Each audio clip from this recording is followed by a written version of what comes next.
காணப் போகிறேன். அதுக்கு உண்டான ஏற்பாடுகளை செய்து விட்டாயா? அப்போ ஏற்பாட்டை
இப்படி தில்லை நடராஜன் என்று பல பேர்களை இந்த இடத்தில் கூப்பிடார்கள். அரக்கர்களோ பல வரத்தை வாங்கி என்னிடத்தில் வரத்தை வாங்கி அவர்கள் அழைத்து போகிறார்கள். ஆனாலும் யார் ஒருத்தர் கடும் தாமதிருந்து அழைக்கிறார்களோ அவர்களுக்கு சென்று நல்ல வரத்தை கொடுப்பவன் உமா மகேஸ்வரன். இதோ என்னை கோரி மகேந்திரன் கடும் தாமதித்து கொண்டிருக்கிறார். அவரை சென்று பார்க்கிறவர்கள் வருகிறேன்.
வெற்றினேன். உமா மகேஸ்வரன் வந்திருக்கிறேன். கண்ணித்துப் பார். யாரது? மகனே, நான் தவம் இருக்கும் வேளையில் என்னை வந்து தொந்தரவு செய்வது. நான் கண்விழித்து பார்ப்பதற்குள் ஓடிவிடு. இல்லையே என் மாவுக்கு இரையாகிறார்கள். மகனே, தூரத்தில் ஓடிவிடு. பக்தா, உன் பக்தியை மெச்சி உமா மகேஸ்வரன் வந்திருக்கிறேன். கண்ணித்துப் பார். மறுபடியும் சொல்கிறேன், நான் கண்விழித்தால் உன் தலையை கொய்து எரிந்து விடுவேன். ஆகையால் இங்கிருந்து ஓடிவிடு. பக்தா, நீ யாரை கோரி தவம் இருக்கிறையோ அந்த ஜெகதீஸ்வரன் வந்திருக்கிறேன். கங்காதரன் வந்திருக்கிறேன். கண்ணித்துப் பார். ஆ? கடவுளே, கடவுளே, மிக்க மகிழ்ச்சி. சுவாமி, எனக்கோ சாகா வரம், வேகா உடல், போகா செல்வம் போன்ற வரங்களை தர வேண்டும். இந்த வரம் எங்களுக்கு தருவேன்.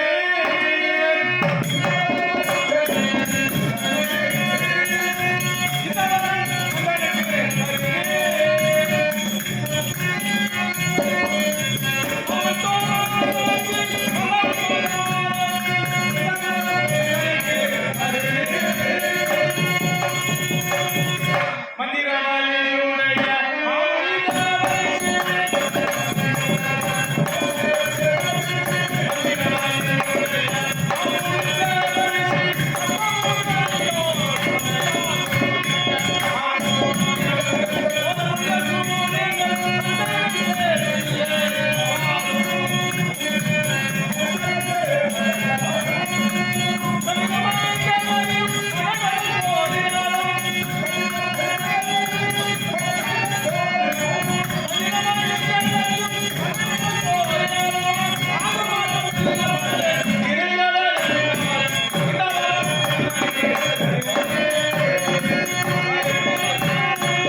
மகேந்திரா, எனக்கு சாகா வரம், வேகா உடல், போகா செல்வம் இந்த 3 வரங்களையும் பெற்று அதற்காகத்தான் உன்னை புரிந்து கடந்தோம் இருக்கிறேன். மகேந்திரா,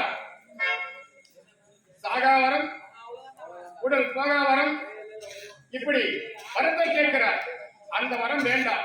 ஏன் கேட்டால் உன் முன்னோர்கள் அப்படிதான் கடும் தவமிருந்து அழைத்து என்னை கோரி தவமிருந்து அழைத்து வரத்தை வாங்குவார்கள். மீண்டும் அவர் ஏதாவது ஒரு விதத்திலே இறந்துடுவார்கள். அதனால் அந்த வரம் வேண்டாம். உனக்கு வேறு வரம் என்று கேள், உனக்கு தருகிறேன். இல்லை இல்லை, எனக்கு நித்திய தத்துவம் என்னும் சாகா வரம், வேகா உடல், போகா செல்வம் இந்த வரங்கள் தான் வேண்டும். மகேந்திரா, ஏதோ எல்லா அரக்கர்களும் நல்லவர் என்று எதிர்பார்த்து நீயும் இப்படிதான் வரத்தை வாங்க வேண்டும் என்று எதிர்பார்த்துக் கொண்டிருக்கிறார் இல்லையா? ஆமா மகேந்திரா, சாவது ஒரு மனிதனால் எவன் பிறக்கிறாரோ அவன் நிச்சயம் அழிய வேண்டும். அதனால் அந்த வரம் உனக்கு வேண்டாம். வேற ஏதாவது வரம் என்று கேள், உனக்கு தருகிறேன். எனக்கு நித்திய தத்துவம் சாகா வரம் தான் வேண்டும் சுவாமி. தந்தேனந்தா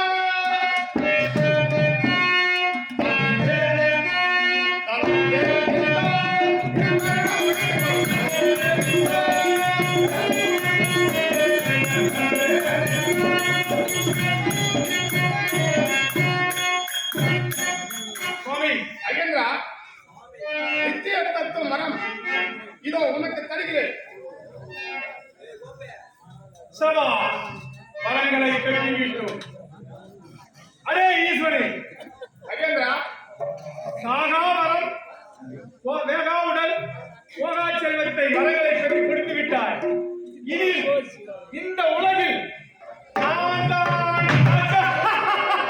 இந்த ஈரேழு 14 லோகத்திற்கும் என்னை யாரும் அசைக்க முடியாது. அப்படிப்பட்ட வல்லமை படைத்தவனாகிவிட்டேன். மகேந்திரா, அரே மறைவே ஈஸ்வரா, எல்லோரும் வரத்தை வாங்கி என்னை என்ன செய்வதென்று தெரியவில்லை. ஏதோ வரத்தை வாங்கிட்டார்கள். வரத்தை கொடுத்து விட்டு உனக்கு என்ன சோதிக்கிறேன். வரத்தை குடித்து விட்டாய் அல்லவா? ஆமா மகேந்திரா. நான் அந்த வரத்தை சோதிக்க வேண்டாமா? அது இந்த உமா மகேஸ்வரன் தான் கிடைத்ததா? வேற யாரும் கிடைக்கவில்லையா? அடே ஈஸ்வரா மகேந்திரா, அப்படியானால் என்னுடைய வர்க்கத்தில் யார் வந்தாலும் அவர்களுக்கு கேட்டதை கொடுக்கிறேன் என்று சொல்லிவிட்டு நீ ஓடிவிடு. இல்லையே உன்னையே இந்த வரத்தை வைத்து சோதித்து உன் தலையை கிள்ளி எறிந்து விடு. புரிகிறதா? முடித்த வரத்தை கேட்ட வரத்தை வாங்கி ஏற்கனவே இலவசம் செய்து கொள்கிறார். சரி, அப்படியே ஆகட்டும். வரங்களை பெற்றுவிட்டு அந்த ஈசனே எனக்கு பயந்து ஓடிவிட்டார். பாவம் மகன் வரத்தை கொடுக்கிறார், அவனே பயந்து ஓடுகிறார்.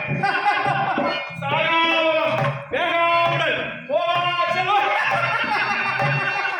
சாகாவரம் வேகாவுடல் போகாச்சலம். இந்த உலகில் நான் என்று அசைக்க யாருமில்லை. அடே அடிக்குமா?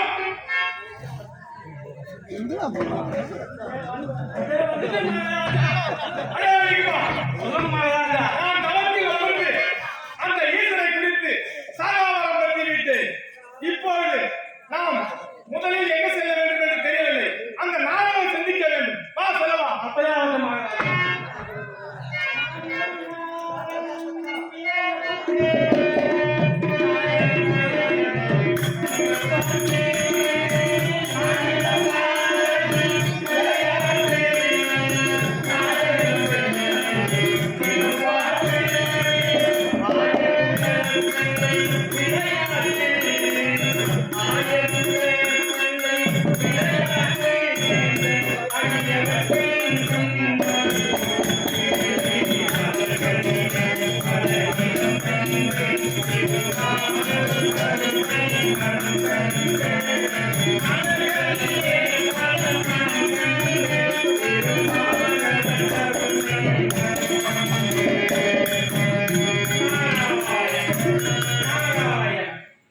அசுரன் மரம் பெற்று ஆண்டவனையே மிரட்டிவிட்டார். ஆண்டவன் வரத்தை தந்துவிட்டு அவனுக்கு பயந்து ஓடிக்கொண்டிருக்கிறார். அவரை பார்த்து அவரிடம் ஒரு ஆறுதலாக 2 வார்த்தை பேசிவிடுவோம். நாராயணன். சுவாமி வணக்கம் தாத்தா. வணக்கம். நன்றாக இருக்கிறாரா? நன்றாக இருக்கிறார்களா? சூரியன் மிரட்டியதில் என்ன பேசுகிறோம் என்று தெரியாமல் பேசுகிறார். தாத்தா, நான் சொல்வதை கேளுங்கள். முதலில் உங்களுக்கு வணக்கம் செலுத்துகிறேன். பித்தா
நன்றாக இருப்பாய் நாரதா. சுவாமி, நாரதா, இன்னும் உங்களுக்கு அந்த பயம் போகவே இல்லை. அசுரனிடம் கொடுத்த வரத்தினால் அவன் அடிப்பேன் உதைப்பேன் என்றவுடன் வந்த பயம் இன்னும் உங்களை விட்டு நகரவே இல்லை. இருந்தாலும் சுவாமி, சொல்லு நாரதா. அவன் என்ன வரம் கேட்டான்? தவம் இருந்தான். ஓகா செல்வம் வேகா உடல் என்ற வரம் கேட்டான். ஆனால் நீங்கள் என்ன சொல்லி என்ன கொடுத்தீர்கள்? அவன் கேட்ட வரம் தான் கொடுத்தேன். என்ன கொடுத்தீர்கள்? அவன் கேட்டது என்ன? ஓகா செல்வம் வேகா உடல் சாகா வரம் கேட்டான். ஆமா, ஆனால் நீங்கள் கொடுத்தது நித்திய தத்துவம் வரம் தந்துவிட்டீர்கள். அவனும் நாம் கேட்டவன் என்ன, அவன் என்ன கொடுத்தார் என்பதை தெரியாமல் அசுரன் அல்லவா? இல்ல நாரதா. வரம் தந்தாய் என்று சொன்னவுடனே உன்னை மிரட்ட ஆரம்பித்தார். சுவாமி, நாரதா, முதலில் சூரபத்மன் என்ன செய்தான்? என்ன வரம் வாங்கினான்? உங்கள் நெற்றிக்கண்ணில் பிறந்து ஒருவன் அவனை அழைத்தான். ஆம் நாரதா. ஆண்மகனால் தான் ஆண்மகனுக்கு பிறந்தவனால் தான் இந்த கல்வி வேண்டும் என்று கேட்டார். ஆமா நாரதா. அதற்காகவே உங்கள் நெற்றிக்கண்ணின் 6 பொறியை ஆக்கி 6 முகத்தை உருவாக்கி 6 முகத்தையும் ஒரு குழந்தையாக சக்தி ஒன்று சேர்த்து கொடுத்து சக்தியை எடுத்துக் கொண்டு போய் அந்த அசுரனை மடித்து விட்டார் காட்டியர். ஆம் நாரதா. அப்படி இருக்கும்போது இவன் நித்திய தத்துவ வரம் தானே பெற்றிருக்கிறான். இல்ல நாரதா, அது எப்படி? அவன் கேட்டது சாகா வரம், போகாத செல்வம்னு கேட்டான். அதை கொடுத்தேன். அதுதான் நீங்கள் பயத்தில் என்ன தருகிறோம் என்று தெரியாமல் நித்திய தத்துவம் தந்துவிட்டீர்கள். சரி, போகட்டும். அசுரன் தானே எங்கே வாழப் போகிறான்? வரம் வாங்கியவன் இதுவரை எவன் வாழ்ந்தான்? இவன் வாழ்வதற்கு அதை நான் பார்த்துக் கொள்கிறேன். தாத்தா, நாரதா, இனிமேலாவது எவனாவது அசுரன் வந்து வரம் கேட்டால் நின்று நிதானமாக வரத்தை ஏதோ ஒரு சிந்தனைகளே இருந்து விட்டேன். சரி தாத்தா, நாரதா, செல்வார். அப்படியே செல்வம். அசுரனிடம் சென்று வரத்தை பெறச் சொன்னார். அவனும் நான் சொன்னதை மறந்து நித்திய தத்துவம் என்றும் வரத்தை பெற்றுவிட்டார். அங்கே சென்றால் இப்போது மரம் பெற்றவன் சும்மா இருப்பானா? இருக்க மாட்டான். என்ன செய்வான்? தேவர்களை சிறைபிடிப்பான், ஆண்டவனை அழிப்பான், பக்தர்களை துன்புறுத்துவான். இதையெல்லாம் அவனை அதிகமாக செய்ய சொன்னால் அவன் அழிவு அவனுக்கு தானாகவே வந்துவிடுகிறது.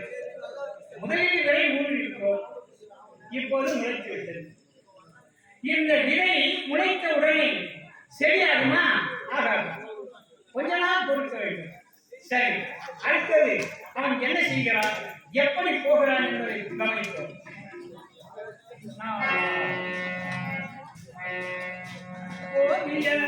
கொஞ்சம்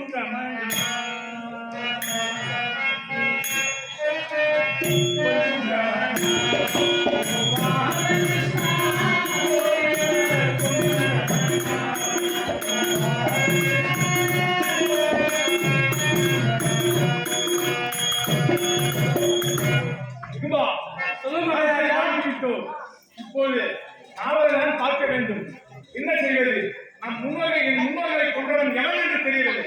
நாவலை பார்த்து அது யார் என்று கேட்க வேண்டும்.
மகிழ்ச்சி தாண்டவம் ஆடுகிறது. கண்டுபிடித்து விட்டாயா? நாரதரே, நீ சொல்லியபடி நான் கைலாய மலைச்சல சென்று நித்திய தத்துவம் என்னும் மதத்தை சாகாவரம், வேளாவரம், கோவாச்செல்வம் என்ற வரங்களை பெற்றுவிட்டேன். இனி இவ்வுலகை பம்பரம் போல் ஆட்டி வைக்கப் போகிறேன். நாம் என்ன வரம் வாங்கினோம் என்று கூட அவனுக்கு தெரியவில்லை. ஆனால் வரத்தை பெற்ற உடனே அகந்தை வந்து விட்டது. சரி, நாராயணன். மகேந்திரா, நாரதரே, ஆண்டவனை சந்தித்தார். சந்தித்தேன், வரம் பெற்று விட்டார். வரத்தை பெற்றுவிட்டேன். பிறகு என் முன்னோரை அழைத்தவன் எவன் என்றுதான் தெரியவில்லை. வரத்தை வாங்கினாலும் எனக்கு தெரியுமே. உனக்கு தெரியும், நான் அப்பவே சொன்னேன். ஆனால் சொல்ல மாட்டாய் என்று சொன்னாய். தெரிகிறதா? இப்பொழுது சொல்கிறேன். இப்பொழுது சொல்லுங்கள். என்ன காரணம்? என்ன காரணம் என்று தெரிகிறதா? என்ன காரணம்? இப்போது உனக்கு வரம் அதிகம் பெற்று யார் வந்தாலும் வெல்லக்கூடிய சக்தி உன்னிடம் எனக்கு இருக்கிறது. ஆகையால்தான் இப்போது உனக்கு உண்மை சொல்லுகிறேன். சொல்லு. என்னை போல் யாராவது அசுரனுக்கு உதவி செய்பவர்கள் இருக்கிறார்களா? யாரும் இல்லை. இருக்கவே மாட்டார்கள். இருக்கவே மாட்டார்கள். அசுரனில் இதுவரை வரம் பெற்றார்கள் யாராவது இருந்தார்களா? இல்லை, இருக்கவே இருக்க மாட்டார்கள். மாட்டார்கள். அதைதான் நானும் சொல்கிறேன். நாரதே, என்ன உலகிறேன்? பார்த்தாயா, வரம் பெற்றவுடனே நாரதன் வாக்கு உனக்கு உறவுகளாக இருக்கிறது. மகாராஜா, எல்லா முதலே சொன்னேன், நாரதன் பேச்சை கேட்காதே என்று. நாரதரே, நாரதன் பேச்சு கேட்டதாலே வரம் பெற்றாய். இவன் கிடக்கிறான் அறிவுறுத்தான். நான் வரத்தில்லை. இவனை போல் மந்திரி எல்லாம் ஊட்டி வைத்திருந்தால் இவன் அறிவிற்கு அவனே ஆளாவாய். அப்படியா? சரி நாரதரே, எனக்கு யார் என்று சொல். எனக்கு தெரிந்தாக வேண்டும். அப்படியா? நீ சொல்லியபடி நான் நித்திய தத்துவம் தவமிருந்து நித்திய தத்துவம் என்னும் சாராவரத்தை பெற்றுவிட்டேன். ஆகையா என் முன்னோர்கள் யார் கொண்டார்கள் என்று சொல். சொல்கிறேன். நீ இதுவரை தவம் இருந்து வரம் பெற்றாய் அல்லவா? யாரிடத்திலே பெற்றாய்? ஈஸ்வரிடம். ஈசனிடத்திலே நீ வரம் பெற்றாய். ஆம். அந்த ஈசன் தான் முன்னோர்களை கொன்றவனுக்கு மரம் கொடுத்தார். ஈஸ்வரன் தான் முன்னோர்களை கொண்டவர்கள் மரம் கொடுத்தவர். என்னோடு கொடுத்தார் பாராவரம். நீ வரம் பெற்றால் உன்னை அழிப்பதற்கு ஆவே இல்லை என்று சொல்லியிருந்தார் அல்லவா? ஆம். அதே ஈசன் தான் தன் நெற்றிக் கண்ணால் 6 பொறிகளை உற்பத்தி செய்து சரவண பொய்கையிலே 6 பொறியும் அந்த சரவண பொய்கையிலே இருந்த தாமரையிலே வளர்ந்து 6 குழந்தைகளாக பிறந்தார். அந்த 6 குழந்தையும் தன் மனைவி உமா சென்று சக்தி ஒன்று சேர்த்தார். ஆகவே அவன் 6 குழந்தையும் 6 முகம் என்ற பெயர் பெற்றார். அந்த 6 முகம் தான் கந்தக்கடவுள். அந்த கந்தக்கடவுள் தான் உன்னுடைய முன்னோர்களை கொண்டார். என்ன என்ன இந்த கண்ட கடவுள் கண்ட பயன் கொண்டையான் பிச்சாண்டியான் என் முன்னோர்களை கொண்டான். இப்பொழுது தேவாலயம் செல்ல வேண்டும். தேவாலயம் சென்று தேவர்களை அடித்து உதைத்து துன்புறுத்தி சித்திரவதை செய்து அவனை அனுபவமாக சித்திரவதை செய்ய வேண்டும். அவனை சித்திரவதை இங்கு அடித்தால் அங்க வலிக்கும், இங்கு அடித்தால் அங்க ரத்தம் வரும். யாருக்கு? என்ன காரணம்? அந்த தேவேந்திரன் மகளைத்தான் முருகனுக்கு கொடுத்திருக்கிறார். தேவேந்திரன் மகளைத்தான் தெய்வயானை. தேவயானை. தெய்வயானை தான் முருகன் திருமணம் செய்தார். அப்போது மாமனாரை எடுத்தால் மருமகன் வந்திருக்கார். வந்து விடுவார். சபாஷ் நாரதரே, நல்லது, நல்ல யோசனை சொன்னீங்க. இப்போது பார்த்தாயா? எவ்வளவு அருமையான யோசனை சொல்லியிருக்கார். நாரதரே, நல்ல யோசனை சொன்னீங்க. இப்போ எனக்கு மனம் குளிர்ச்சி ரொம்ப குளிர்ந்து போயிருக்கு. ஆகையா ரொம்ப குளிர்ந்தா கட்டியாயிடும். நாரதரே, இப்போது மிகப்பெரிய பிரச்சனை உண்டாகிவிட்டார். நாரதரே, இப்போது தேவாலயம் சென்று தேவேந்திரனை ஆமா, அடித்து உதைத்து புன்புறுத்தி அவனை சித்திரவதை செய்து அந்த முருகனை அழைத்து வருகிறேன். சென்று வா. சென்று வருகிறேன். நாராயணா. சரி, வைத்து 2 இலையை கொண்டு நாராயணா. சரி, இவன் போவதற்குள் தேவலோகம் சென்று ஒருவர் இருக்கிறார். ஆபத்து வரப்போகிறது, ஜாக்கிரதையாக இருடா என்று சொல்லுவோம். ஆனால் இருந்தாலும் அவனும் கொஞ்சம் மனம் பிடித்தவன் தான். நான் பேச்சு கேட்க மாட்டான். இருந்தாலும் நமக்கு தெரிந்த உண்மையை அவனுக்கு சொல்லிடுவோம். நான் சொல்லுவோம். கண்ணா, நீ வருவாய்.